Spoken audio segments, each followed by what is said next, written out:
poin utamanya adalah gimana sih kualitas pendidikan di Indonesia ini bisa merata. Kalau Bapak melihatnya dari dulu nih, dari periode sebelumnya Bapak sudah di Komisi 10 sampai detik ini, apakah pemerataan pendidikan ini sudah dirasakan semuanya? Secara umum saya kira pendidikan ini masih jadi problematika di Indonesia dan ini kompleks ya. Sungguh pun pendidikan ini Indonesia khususnya itu sebetulnya jadi panutan negara tetangga seperti Malaysia misalnya. Itu konon sekarang kurikulum yang dipakai di Malaysia itu masih menggunakan referensi utamanya dari Indonesia, tapi kurikulum 1974. Jadi 1974 masih dipakai di Malaysia, tapi di Indonesia sekarang udah berganti menjadi KTSP, CBSA, Kurtilas dan sebagainya, Merdeka dan seterusnya. Jadi dinamikanya luar biasa, tetapi pendidikan ini kan yang selalu dipakai ukuran untuk kemajuan sebuah negara. Ya, betul. Secara manajemen juga konon katanya the most valuable capital is invested in human being. Jadi investasi yang paling berarti itu kan mestinya di manusia, di SDM. Betul. Dan itu pendidikan. Ukuran kemajuan negara juga indeks pembangunan manusia atau Human Development Index, dan kita belum beranjak, tidak terlalu tinggi, masih di pertengahan atau bawah, di bawah. Bahkan khusus untuk literasi, OECD menyebut bahwa dari 61 negara kita nomor 60, kan malu. Atau 61 dari negara kita nomor 60 ya. Dari 74 negara kita nomor 70.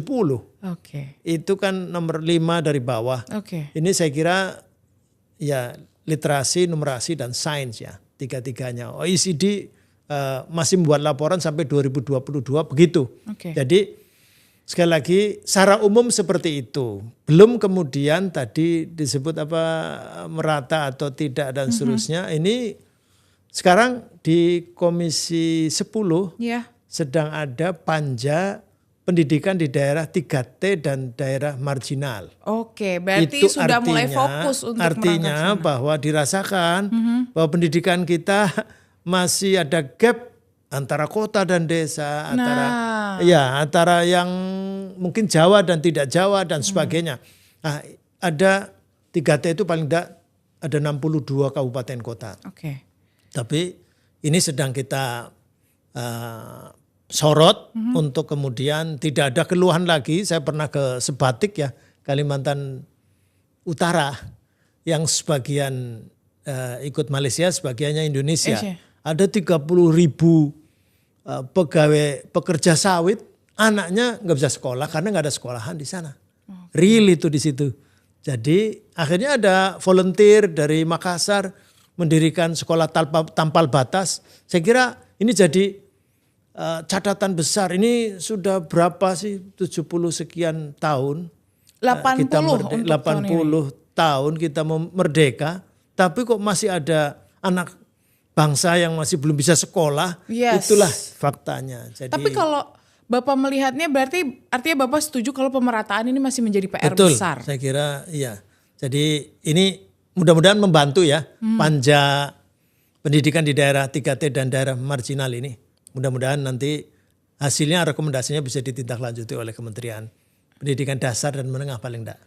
Kalau kemudian di sini kita tahu kalau Pak Presiden sedang mengarah dengan sekolah rakyat nih. Kan juga disebar di beberapa tempat ya Pak. Apakah ini bisa menjadi salah satu sarana agar daerah-daerah 3T ini juga nantinya bisa masuk nih dalam salah satu list untuk diutamakan dalam ketersediaan fasilitas dan sarana prasarana untuk pendidikan di sana? Pak Presiden ini bukan orang baru soalnya. Beliau sudah jadi tentara, sudah jadi anaknya Begawan Ekonomi Indonesia dan sudah merasakan dinamika pahit getirnya Indonesia ini, dan mungkin kayaknya agak geram ya. Jadi melihat kita ini didekati, jadi salah satunya adalah kemiskinan.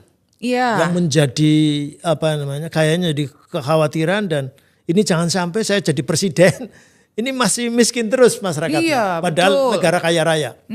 Nah, dari mana ini? 500 triliun lebih dari berapa anggaran APBN kita 3.000 sekian triliun. 500 triliun lebih itu untuk bansos. Bansos untuk segala, lewat kesehatan, pendidikan, lewat langsung bantuan langsung tunai dan sebagainya, itu lebih dari 500 triliun. Oke. Tapi setiap tahun turunnya angka kemiskinan itu sangat tidak signifikan. Oke. Jadi masih tetap aja konsisten, istiqomah miskin maksudnya. Istiqomahnya miskin ya. Miskin. Kalau bisa janganlah ya Nah, nanti itu ini makanya segera. kemudian Pak Presiden kayaknya ada shortcut. Jadi tidak diberikan terus-menerus dengan bentuk conditional cash transfer seperti itu atau bantuan langsung tunai, tetapi ini harus diarah langsung ke SDM-nya. Oke, berarti sasarannya pendidikan itu. Oke. Sehingga mohon maaf barangkali ada yang bertanya, ini pendidikan kok leading sektornya Kementerian Sosial, bukan Kemendikbudristek, Kemendikti atau kementerian lain. Ini karena cara pandangnya begitu. Jadi targetnya langsung kalau bisa 200 sekolah, tetapi dinamika yang ada sekarang dengan efisiensi, dengan apa segala macam, at any cost harus jalan ini sekolah rakyat, tetapi disanggupi hanya 100.